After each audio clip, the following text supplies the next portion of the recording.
همکاران من، هم عهد و هم پیمان من. در شاهراه زندگی هم قسمتی شایان من، یاران و همکاران من، هم عهد و هم پیمان من.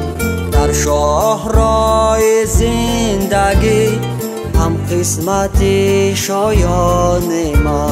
ای همکاران، ای همکاران، هم قسمتی شایان من. ای همکاران، ای همکاران، هم قسمتی شایان من.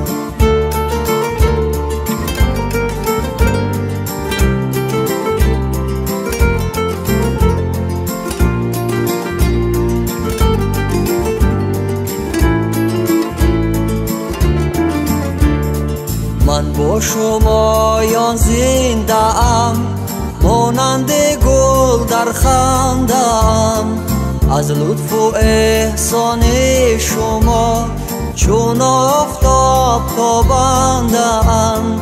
در لحظه افتیدنم بگرفتم از دست شما، چون گوشت و ناخن می شوم یک عمر پیوست شما. ای همکاران، ای همکاران، هم قسمتی شایان من. ای همکاران، ای همکاران، هم قسمتی شایان من.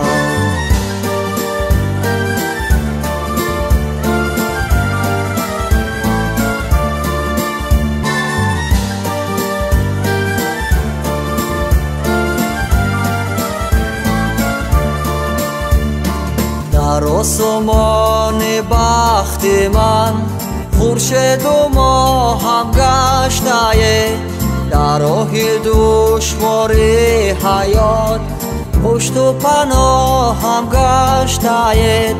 یاران و همکاران من، ای دوستان با وفا، بر شما من به دریغ صد جان خود سازم فدا.